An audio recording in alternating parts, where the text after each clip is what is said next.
Welcome to the SparkRoom webinar series. SparkRoom provides full-service, data-driven marketing and technology solutions to ignite your performance marketing. Our webinars provide actionable advice and insight to help you better strategize, execute, analyze, and optimize your marketing campaign efforts. Good afternoon. My name is Jeff Berg, and I'm the social media strategist here at SparkRoom, the leading provider of higher education, marketing management, and strategy. I want to welcome everyone here to our webinar on the top growth programs in higher education. I'm not even going to attempt to explain what today's webinar is about because I don't want to step on the toes of today's fabulous presenters, SparkRoom Director of Marketing Analytics, Liz Dye, and Gray Associate CEO and founder, Bob Atkins. In her role at SparkRoom, Liz has employed her razor-sharp wit and worked with some of the top brands in higher education to develop successful enrollment marketing strategies by employing performance analysis and database decisions to optimize campaigns. Bob led Gray's entry into the education industry in the development of Gray's proprietary industry databases and service offerings. He works with all of Gray's education clients, counseling CEOs and CMOs on business strategy, pricing, location selection, and program strategy. Outside of education, he's worked with household names like American Express, AT&T, and IBM, and has a list of other accomplishments that, frankly, we could probably spend half the webinar discussing. He's also an all-around pretty cool dude. Before they get started, let me just bring up a couple of housekeeping notes. First, I'd like to point out some functionality on your webinar control panel. The webinar control panel is located at the top right corner of your screen. If you can't see it, look for a little orange box with an arrow. When you click on that box, or when you click on the arrow, the box will expand. If you have any questions during the session, please type your questions into the question box, and our wonderful presenters will answer them at the end of the presentation today. Second, I'd also just like to assure everyone that following today's presentation, we will be making both a recording of this webinar as well as a copy of the presentation itself available to all of you who are participating today. For anyone unfamiliar with SparkRoom, we provide fully transparent analytics-based strategies that are designed to achieve higher education enrollment marketing objectives. Since about 2010, our SparkRoom marketing software has been capturing and processing just about 1 million student prospect inquiries each month, making it one of the most comprehensive student inquiry databases on the market today. Again, thank you for joining us today. Now, if you'd like to make sure that your seat backs and tray tables are in their full upright position, I'm going to turn things over to our presenters so we can get this flight underway. Thank you very much. It's Bob Atkins. Let me just take a second to introduce Gray and the data that underlies much of the presentation, the portions that I'll be sharing with you. Gray is a strategy consulting firm focused in higher education, and in doing our work, we've had to put together a number of databases in order to help clients pick where to locate campuses or which programs to offer. And today we'll be using much of that data, including our customized version of IPEDS completions, so we can see how many people are finishing programs by area as well as geographically. We compare that to employment data from BLS, so we can see how many BLS job openings there are, again, both nationally and locally.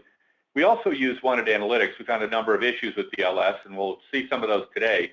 And Wanted allows us to see real-time job postings and compare those with completions so we understand what the job opportunities may be for graduates. And finally, we cross-check all of that by looking at placement rates. We've built a database of some 17,000 placement rates, so we can actually look and see not just what BLS says, but how schools are actually performing in placing their graduates of a given program. So that's a little bit about the data we'll share with you. Let me turn it over to Liz. Great. Thank you, Bob. And thank you, everyone, for joining us today. Before we jump in and talk about what programs have been growing the most quickly in 2015, let's talk a little bit about how the industry as a whole has been looking. So as a word of explanation, these numbers and all the numbers that I will be referencing during today's webinar are derived from SparkRoom's student inquiry database unless otherwise noted. Here's a snapshot right now of monthly student inquiry volume through Q1 2015. As a whole, Q1 inquiries were about 8.33% below 2014 totals. But while this is down from last year, the rate of year-over-year decline has actually been slower so far in 2015. Pretty much every quarter in 2014 landed between 10 and 20 plus percentage points below the same time frame in 2013. So although it's down, student demand in 2015 does seem to be a bit more stable compared to prior year. So with that as some context, let's take a look at the areas that we're seeing the most positive momentum from so far this year. Here are our top 10 based on annual student inquiry demand growth in Q1. There's a lot of variety here, but there are some consistent themes. Nursing degrees show up in the first, second, and sixth spots, with registered nurse more than doubling in volume year over year.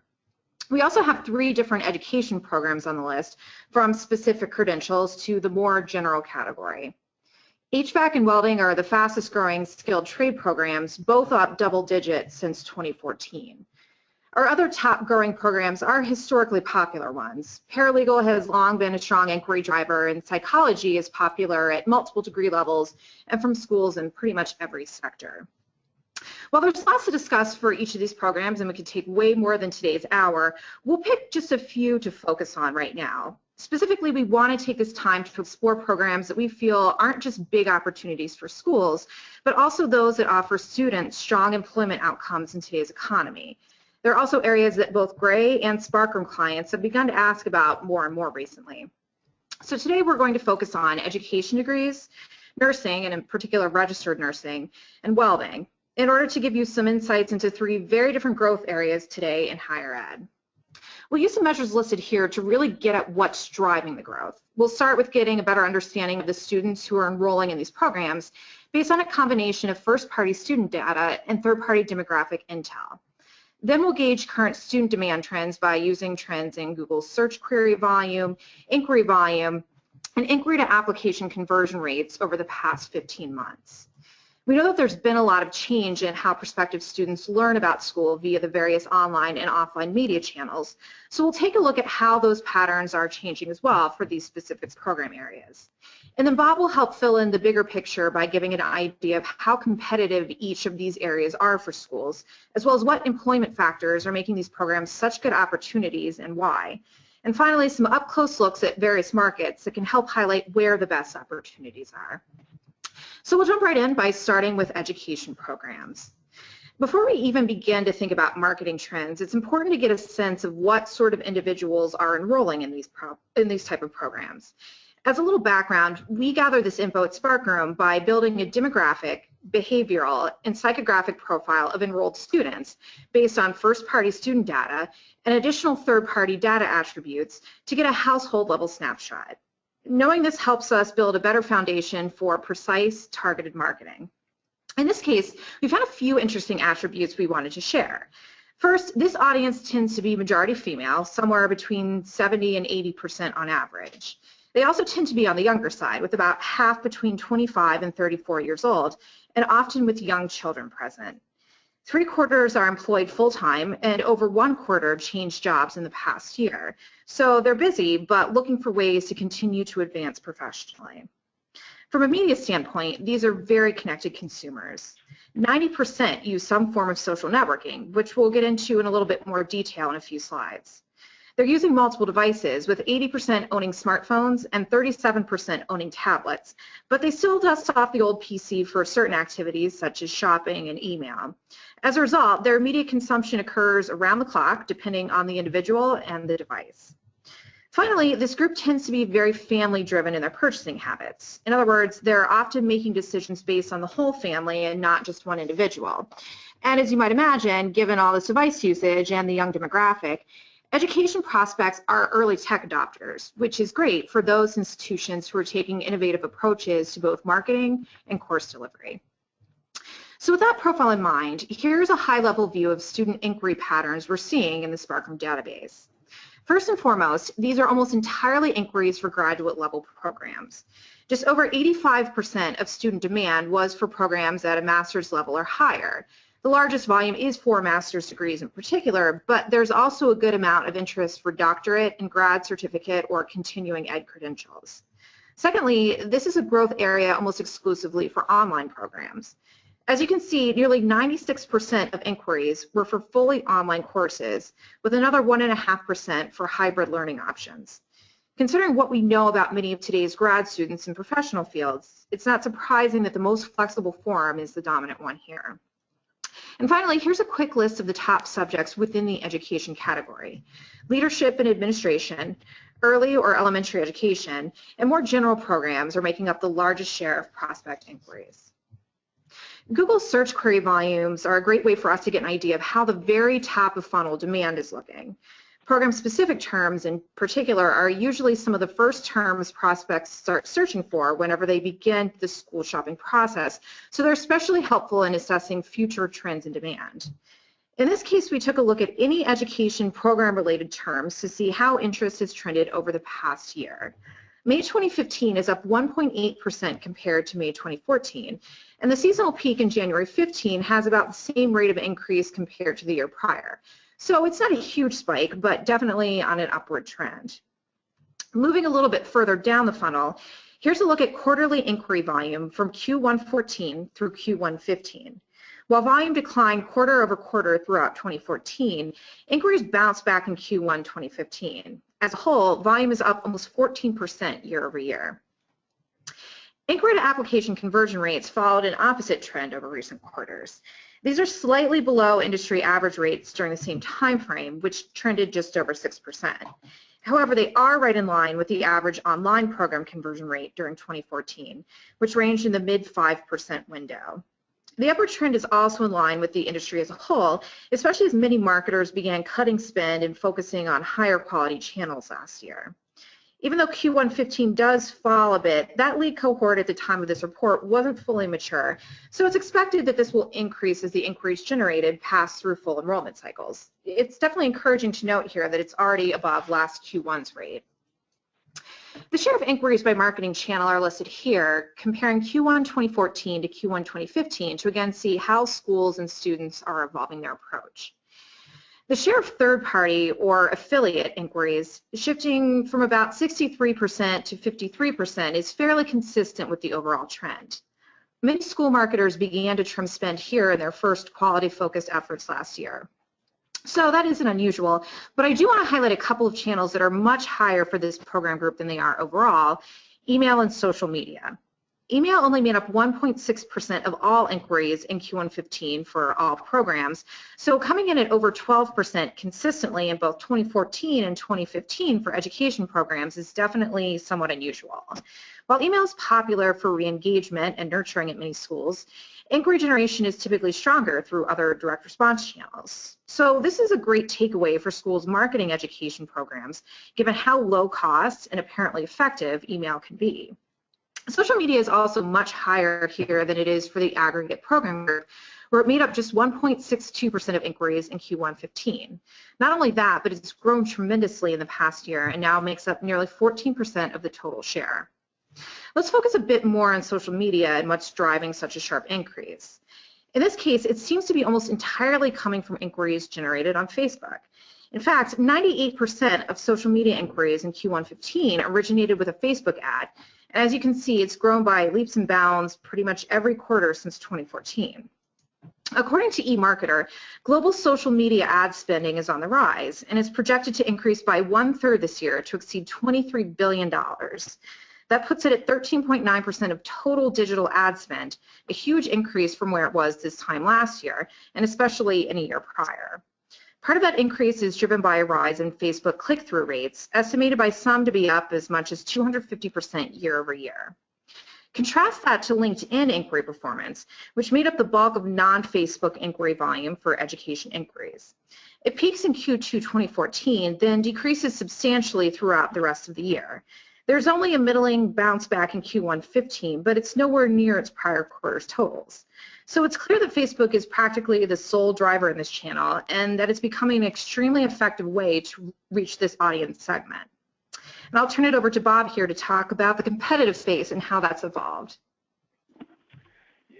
Liz, it's very interesting when you look at the data. Educational completions, the supply and demand for teachers, it depends on what you look at. So first, if you look at completions here, you can see that they've actually declined between 2012 and 2013. Fewer people graduated from education programs in 2013 than they did in 2012, almost 15,000 fewer people, in fact. So, if you compare that, going back, if you compare that to BLS job openings, it looks in 2012 as though we're nearly in balance with 289,000 job openings against 215,000 completions. 2013, with a drop, you start to see a little bit of an opening, and there are almost 1.5 jobs for every completer. And in 2014, we don't know yet. We haven't seen the data for 2014 on completion. But contrast those numbers on the BLS job openings with the number of job openings we see from Wanted Analytics. Wanted is showing over 2 million job openings for graduates of this program in 2012, rising to over 2.5 million job openings in 2014 for only some 200,000 graduates of programs. So depending on which source you look at, this market is in balance or it's seriously out of whack, with a lot more jobs out there than there are completers. Now, first let's take a look and see what happened to the competition here and get a sense of why completions dropped off. They were growing between 2009 and 2011 from 216,000 to 224,000 completions. And the top 10, the 10 largest schools, took a little bit of share during that time, going from 19% of completions to 20%. Then the market began to drop off for some reason, and we see completions dropping from 224,000 in 2011 to 212, as we just mentioned, and then finally 200,000 completions in 2013. Interestingly, a big chunk of that fall happened in the 10 largest schools. Let's take a look at those schools and see what happened, who won and who lost in the space. So, if you look at the data, the Concordia at the bottom of the chart is one of our big winners. Concordia went from 3,000 completions in 2009 to 4,576 completions in 2013. It is now the largest educator of teachers in the country and is the only nonprofit private institution on the list. 7 of the top 10 schools are state systems, 6 are state systems, and they follow pretty rationally along the lines of population by state. Obviously, you've got California in here, Georgia, New York, as major state systems who are also quite large. But taken together, the nonprofit and state schools dropped, actually, despite the growth in Concordia, from the peak of 1,870 completions in 2011, dropping to almost 6.4% as a group. The for-profit saw much more dramatic declines in share shift. Overall, for-profit competitors dropped by 6,730 from their peak of 16,000 in 2012, a startling 40% decline. Laureate dropped from 3rd place to 7th place as its completions dropped by 37%. But University of Phoenix is the big story here. They lost the most share of any school in the top 10. It was the largest educators of teachers in the country with 7,400 completions in 2009. Since then, it's fallen to 4th place with just 3,900 completions, a 47% drop. So what we're seeing here is both a decline overall in the top 10, but also significant share shift among the players in the top 10, with Concordia as one of the primary winners and the University of Phoenix as the largest loser in this space. Now, we mentioned employment trends. Again, here we're looking at BLS. It's slightly up, about 10% in overall employment between 2012 and 2022. So that works out to some 200,000 job openings a year, 280. BLS projects that flat, so there's no change in employment growth by year. But this, we think, is fairly conservative in terms of what the outlook is for teachers. And why do we think that? In part because of the data we shared from Wanted Analytics on job openings, which shows many, many more job openings, and also because educational placement rates are very strong. Now, do recall what Liz mentioned, that 75% of the people in these programs start out with a job. So in that sense, getting 86% on graduation is not a big accomplishment. But nonetheless, most people who go into education for teaching come out with a job. The lowest level of placement is 75% at the certificate level. Associates, graduates have a 91% placement rate, and as I mentioned, bachelors have an 86% rate. And all of this compares to a 72% average placement rate across Gray's database of some 17,000 placement rates gathered over the last 2 years from schools' disclosure rates. So these programs are between 3 and 16% better than the average overall. Now let's take a look and see where. So as we mentioned, there's growth in education jobs that ranges. Actually, in 2013 it was almost 18%. 2014 dropped to 2%, and 2015 it bounced back to almost 20%. So very strong growth according to One Analytics in jobs in the current year, and it's been an average of about 9% growth over the period when you average in 2014. So let's take a look at where the demand is strongest. What we've done here is map inquiries by state. It's a new feature of our service, so you can see things at a geographically specific level within Gray reports.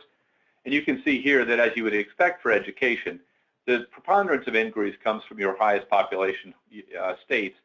Or as we roll into the political campaign, you can think of these are the big electoral college states. So California, Texas, Florida, and New York, all states you got to carry to become president. Indeed, the largest states for this.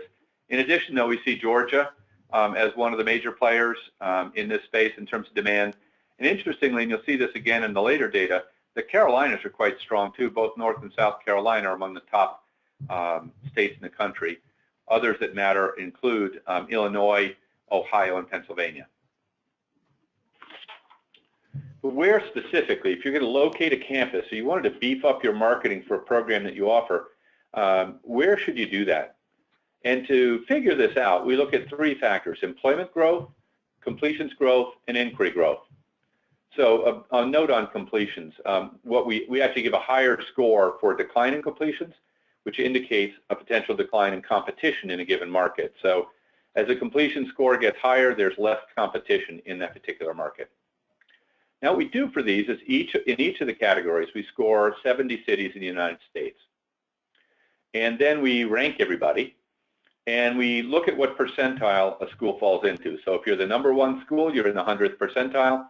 If you're the 7th school, you would be at the 90th percentile. And then we add up those scores across the 3 categories, so there's a theoretical maximum of 300 points. And given that, you can see Dallas comes out the best with somewhat over 250 points. And it's pretty well balanced. You've got good employment growth at the 86th percentile, very good completions competition score of 94, and then a good inquiry growth at about 75th percentile. Phoenix is second, and quite a little bit of a different profile. The big issue in Phoenix is that completions, it's almost got the lowest level of competition, if you will, at the 99th percentile. Good employment growth at 65, and strong inquiry growth. And from there, let's just take a look down and see what some of the other cities are doing. In particular, we can see that Charleston, South Carolina, is particularly good on the employment side, followed by Colorado Springs and El Paso, Texas, all very strong employment cities. And you can look across the data and pick out some other highlights. Las Vegas looks very good on inquiry growth. Relatively low level of employment growth, but good competitive environment. San Diego wins the prize as having the best completion score. It's one of the few you'll see here actually scores 100. It's the #1 city in the country in terms of level of competition for education programs. So let's take a look at the #1 city, Dallas, and try and get a sense of where the demand is in Dallas for teaching programs. And what you can see here is that the demand is relatively thin right in the center of the bullseye here, but it picks up as you move south of the city. And in general, demand for education programs is around the outside of the city of Dallas. Now let me turn it back to Liz, and we'll talk about a very different field, nursing. Great, yes, thank you. So now we'll take a look at nursing pretty much through the same lens on the same attributes, just to see kind of what the comparison and contrasts are.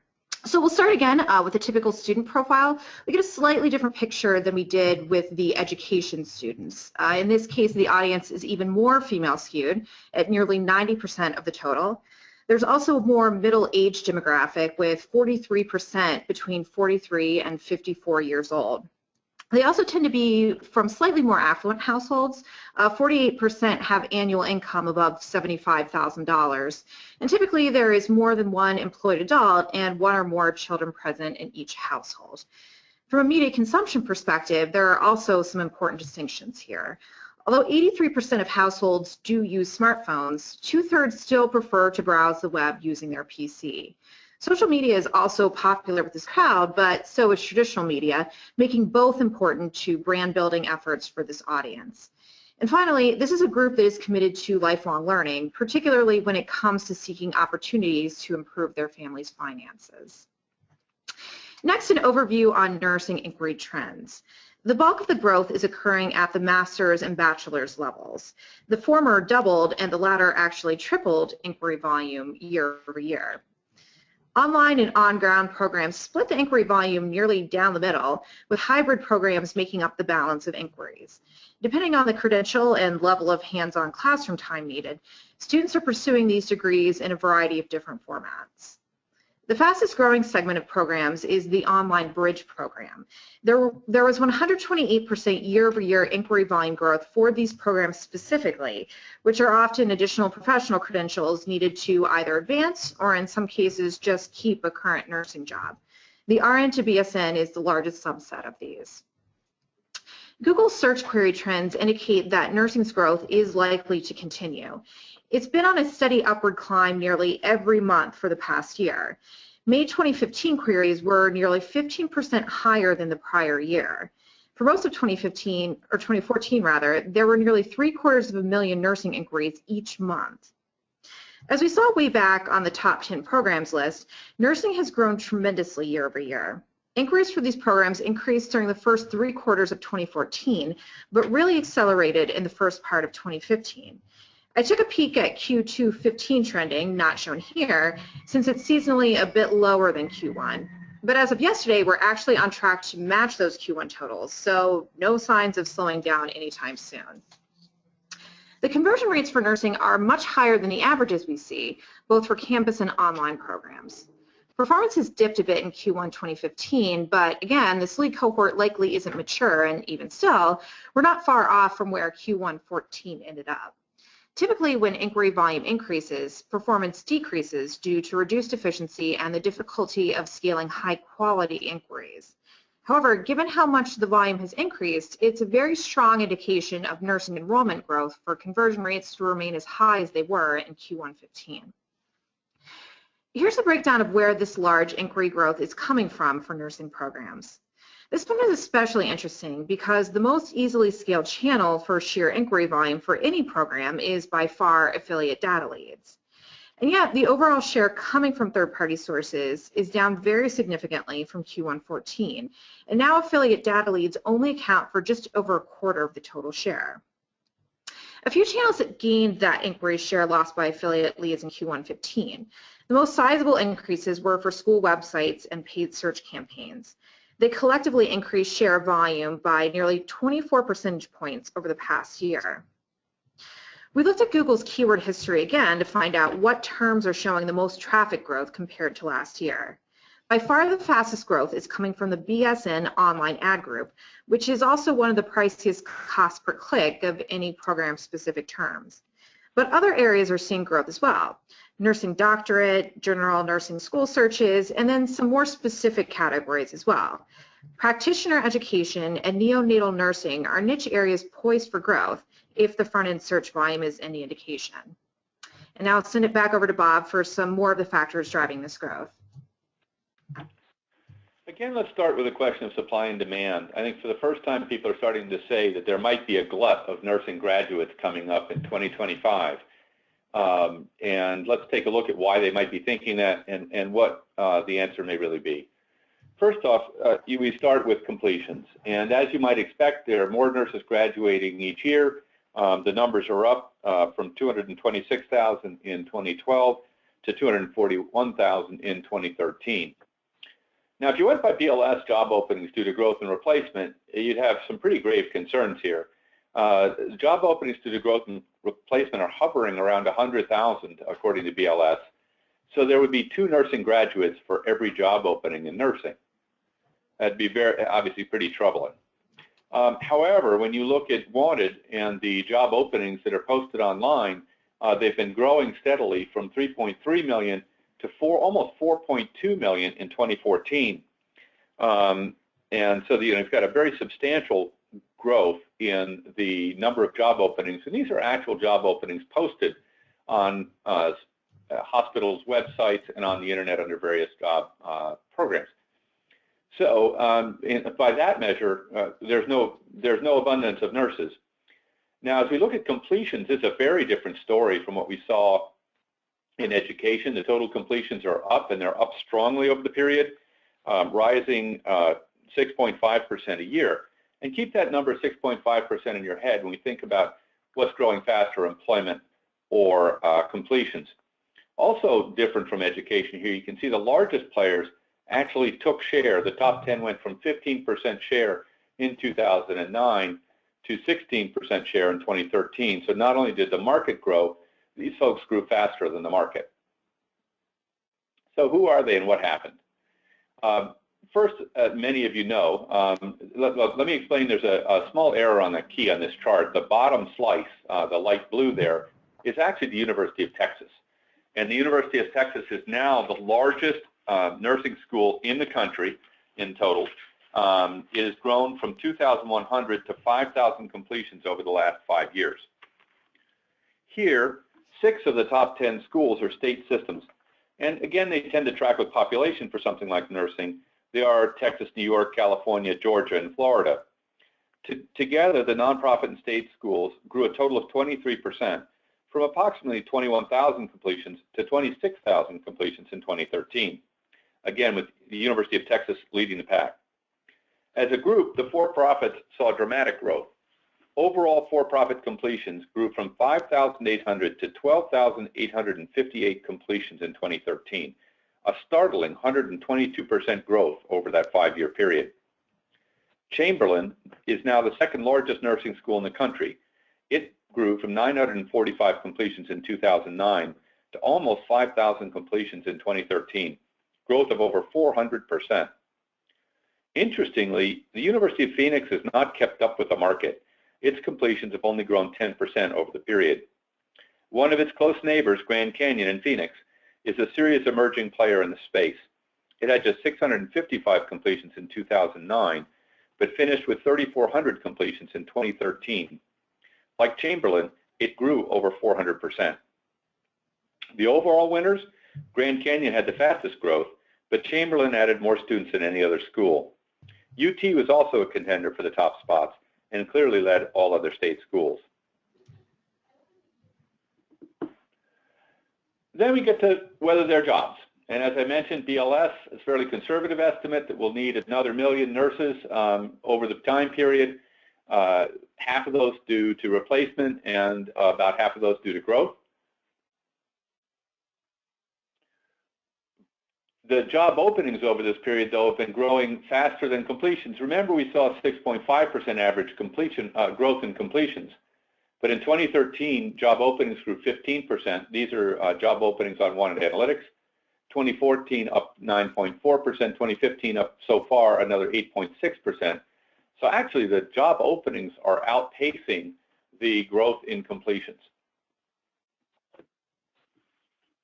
And as you would expect, if there are more jobs than there are graduates, we are seeing very healthy placement rates for nurses, actually better than we saw in education.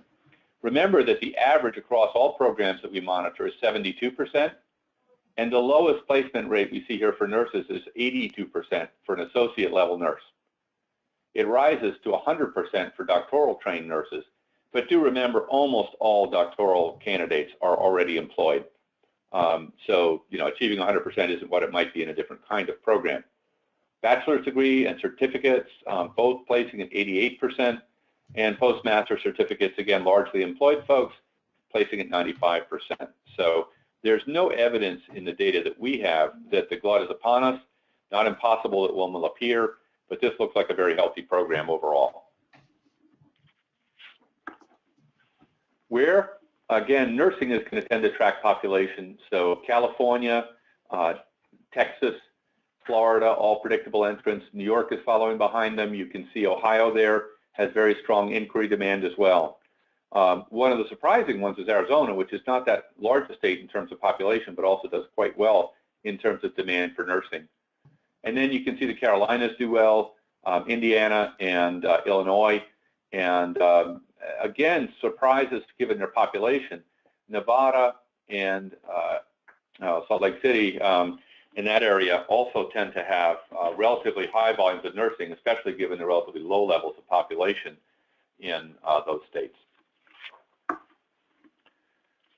Cities. Which cities are best?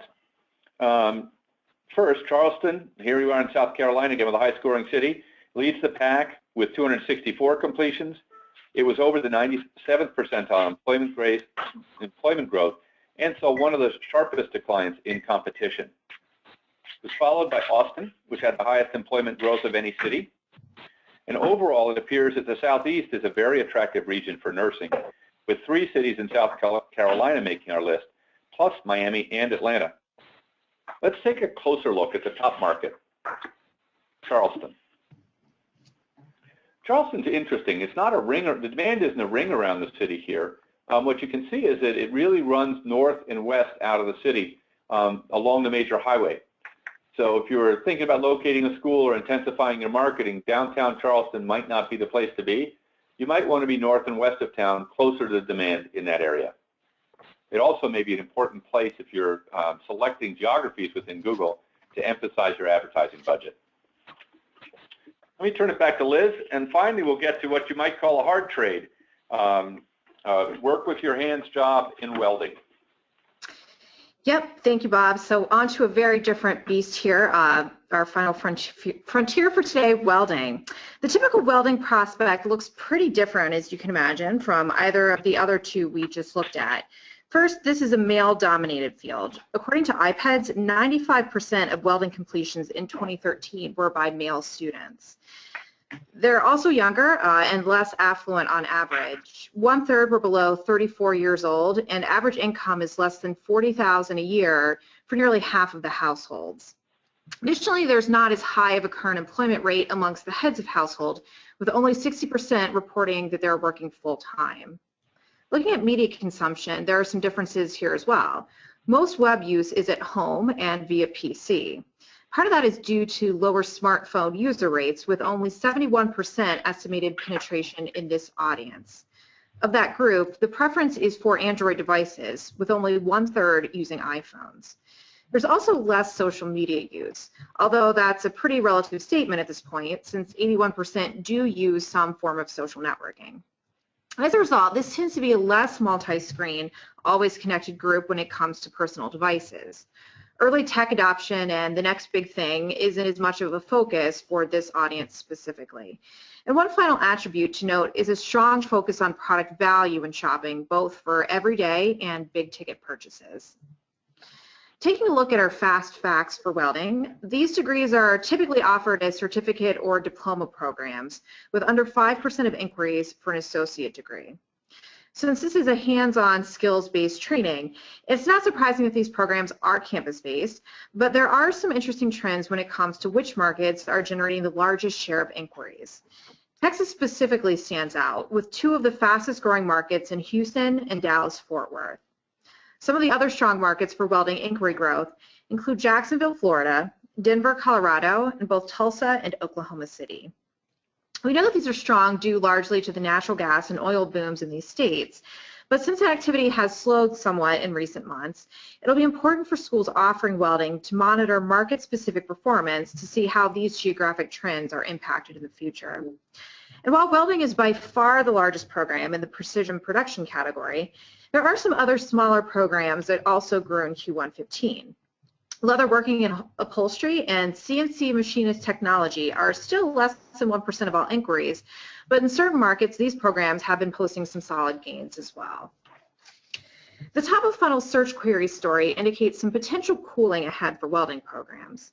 Although the total queries in 2014 exceeded those in 2013 by over 15%, May 15 search volume declined about 9.5% year over year and has been pretty flat throughout most of the year to date. Inquiry volume growth has also stalled a bit. There was strong growth in the final quarter of 2014, which actually had about 6% higher inquiry volume than Q1 15. Overall, welding was still up 13.6% compared to this time last year, but signs do point to prospective student demand beginning to level off a bit. However, conversion rates for this program have increased drastically over the past 5 quarters. In fact, the Q1 15 lead cohort is already ahead of Q1 14 by nearly 75%.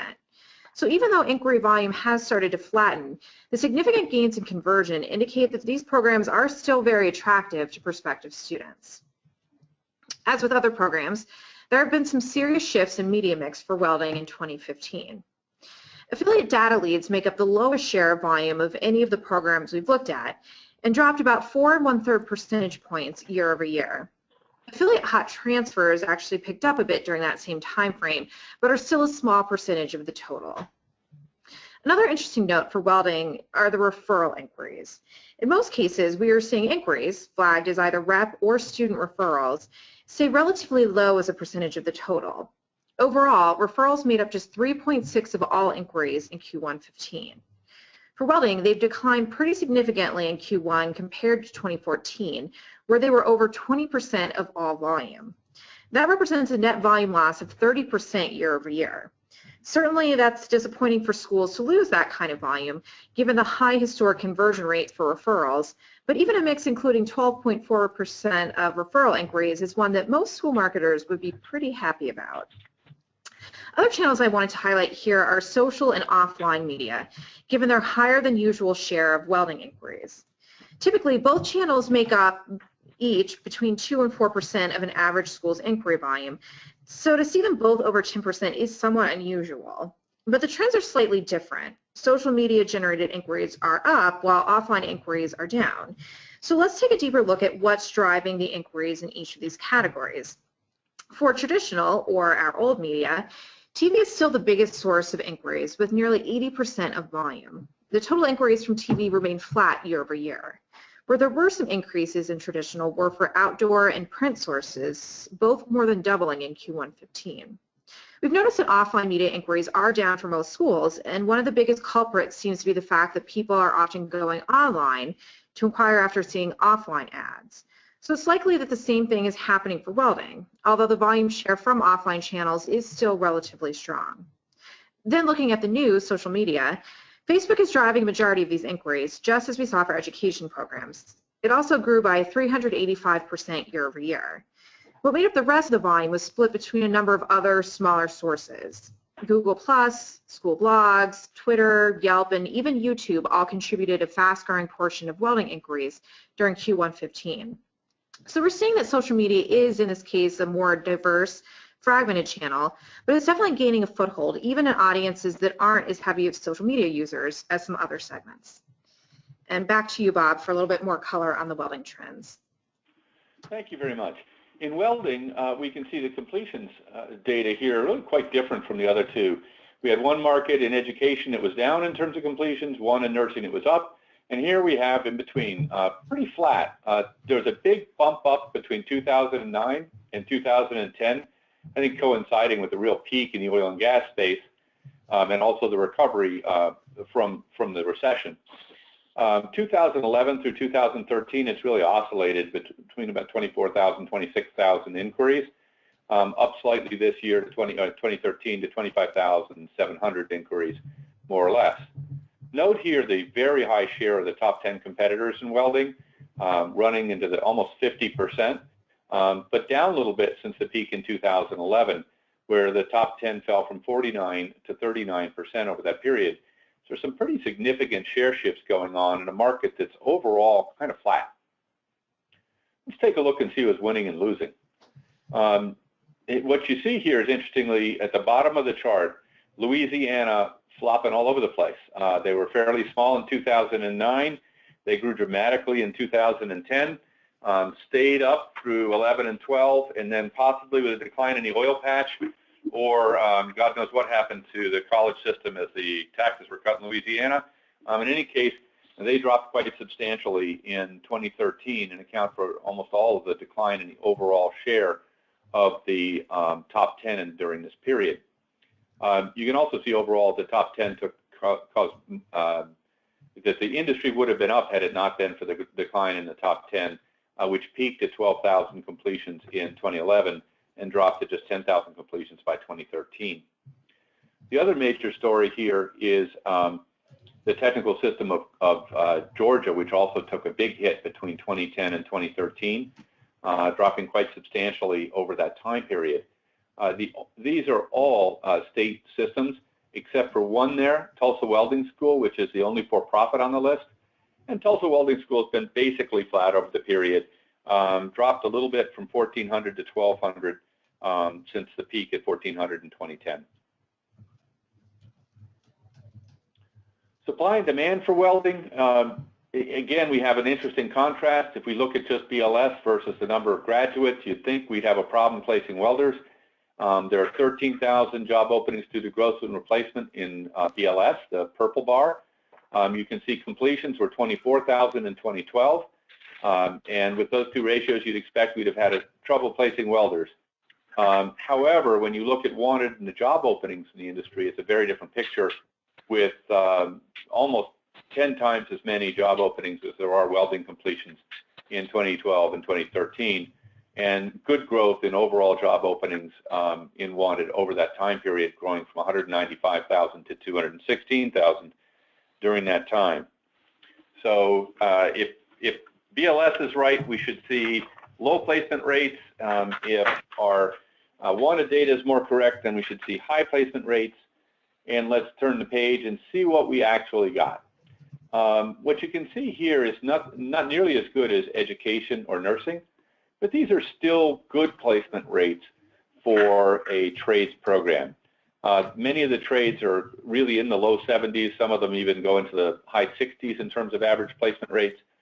So with 77 and 80% placement rates for certificates and associate level graduates in welding, I would say it's good. It's not great. There are certainly programs that do better, as we've seen.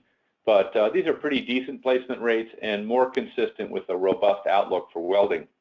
And we were also surprised when we looked at the time series on welding to see that while welding job postings declined slightly in 2014, they're actually back growing strongly in 2015 and grew strongly in 2013. So there has been an effect of the price changes in the oil industry, but not nearly as pronounced as we would have expected. And the sector appears to be healthy and growing in terms of employment at this point.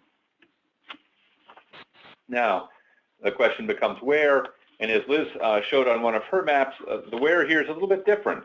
It doesn't have nearly as much to do with population as it does with proximity to drilling sites and fracking sites. So we can see, as you would expect, Texas extremely strong, Oklahoma just to the north of it, moving over to Colorado, all those states in the south central U.S. doing quite well in terms of inquiry demand. Now remember, there's no law that says that should be the case, in the sense that just because they're wells in that area doesn't mean the people who want to work on those wells will come from the same states. And we can see that being true up in the north, where there are relatively few people in North Dakota and South Dakota. So there's a small lead volume there, although there's actually quite good employment in that area for welders.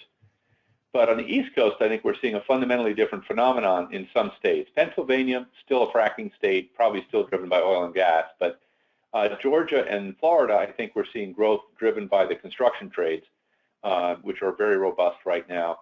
That's probably also what's driving the activity in California and the Carolinas. As we drill further to look at the best cities, you don't really get a heavy oil patch flavor here.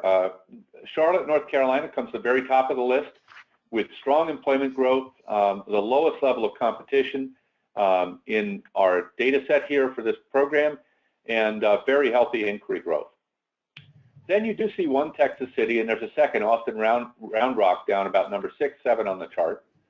So Texas is in here, but interestingly, 4 or 5 of the top players here are actually from California, and not a big state for drilling, oil and gas drilling.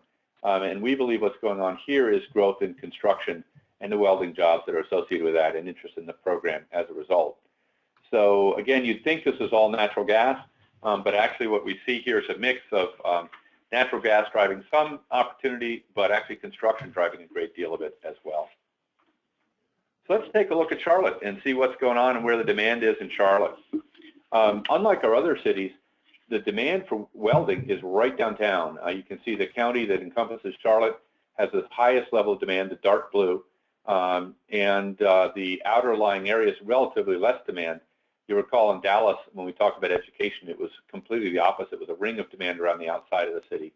Here it seems to be centered downtown, and then moving a little bit southwest of the city in the arrow-shaped county, and then there's a good county just east of the city as well.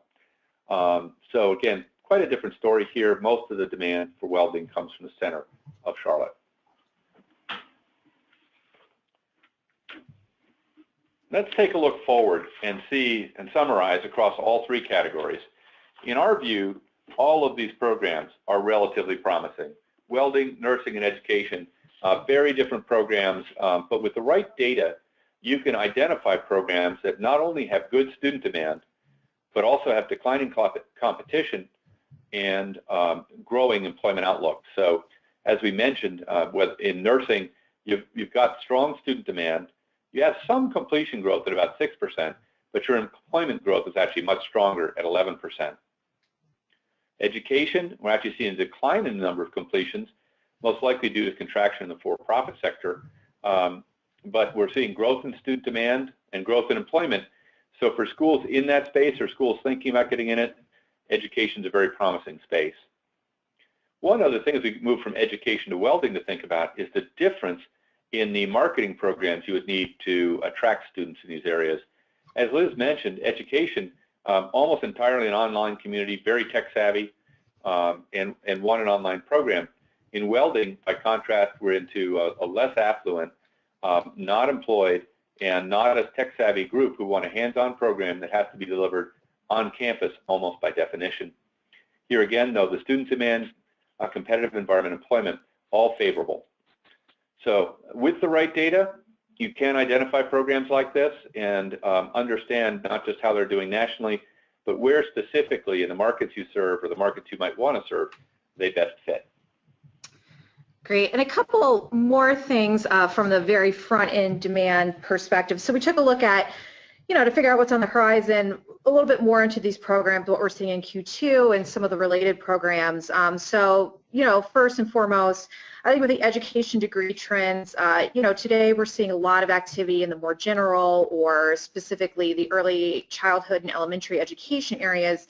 What we're starting to see is a lot of growth in a new direction, specifically in areas like special education, education for individuals with disabilities are both growing very strongly. ESL instruction has been added by a number of schools that we work with, and we're seeing inquiry volume growth, and education technology as well, particularly as we discussed, there's new technologies involved with delivering these courses, knowing how to work that and what's next on that is a growing area for schools as well.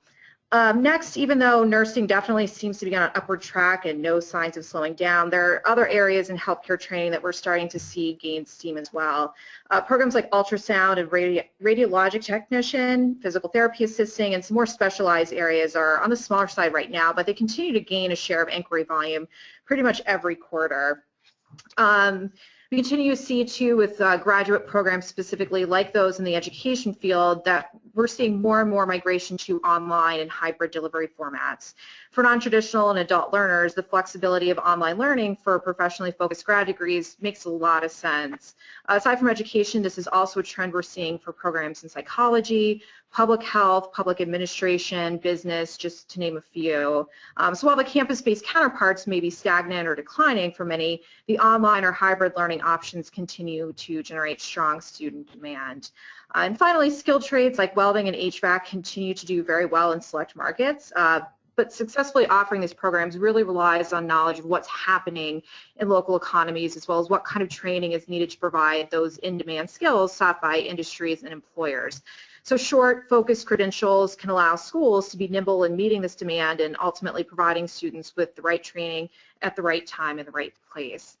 So that's the end of our presentation for today. I appreciate everyone taking the time, and I will give it back to Jeff for any questions we have in the last 5 minutes. And definitely, if there's any programs on your list that we didn't mention, feel free to send them in or email us afterwards.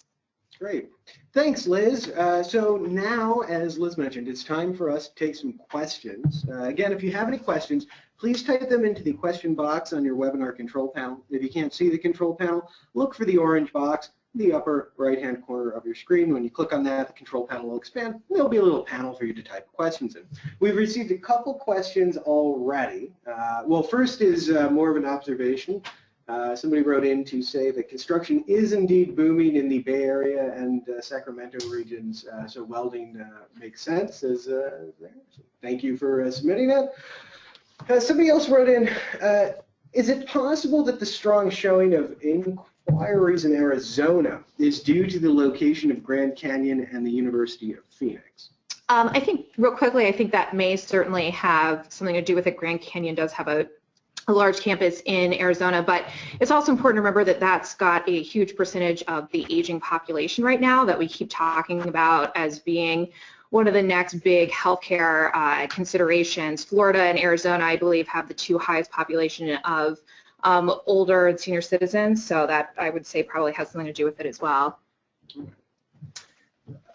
Why are the wanted analytics so different from the Bureau of Labor Statistics? I think that fundamentally has to do with how the two numbers are created. BLS is based on a survey of employers run every, well, parts of it run every year, parts of it every 2 years. The forecast is only updated every 2 years.